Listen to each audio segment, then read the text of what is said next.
I travelled the length and breadth of this country. I did meetings in every major city. I did no end of factory meetings, college meetings, university meetings, and I did put the case across. At the end of the day, the majority of Labour voters voted to remain, the vast majority of Conservative voters voted to leave. I'm not happy with that situation, but we've got to reach out to everybody. We've got to reach out to those communities that feel let down by Britain, let down by Europe, and feel, frankly, they've been ignored ever since the destruction of the heavy industries by Margaret Thatcher's government in the 80s. Well, much of that alienation is centred right here on Westminster, and you are of Westminster. You made your plea. You, like David Cameron, failed. He's resigning. Are you? No, I'm carrying on. I'm making the case for unity. I'm making the case of what Labour can offer to Britain, of decent housing for people, of good secure jobs for people, of trade with Europe and indeed of course with other parts of the world, because if we don't get the trade issue right, we've got a real problem in this country.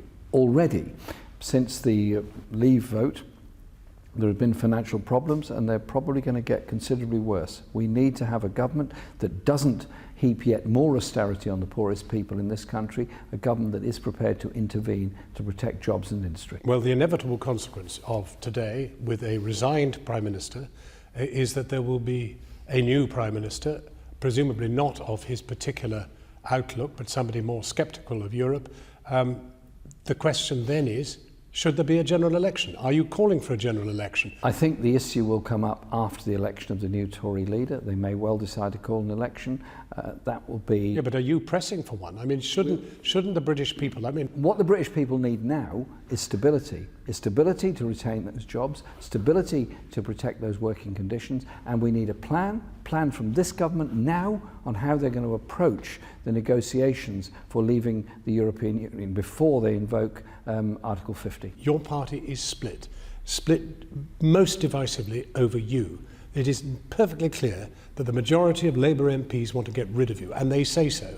And who's done so today? Margaret Hodge, formerly a very prestigious MP in the House of Commons, and she's called for a vote of confidence in you later this year. Margaret obviously is entitled to do what she wishes to do. But it symbolises the problem, doesn't it? I would ask her to think for a moment.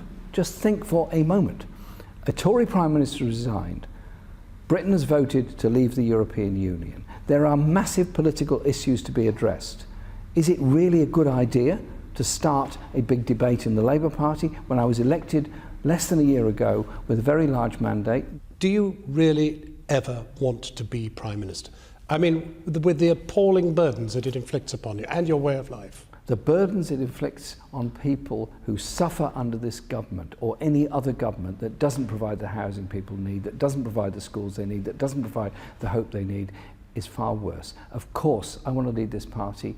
I want to lead this party in order to put forward an alternative and lead this party to win the election.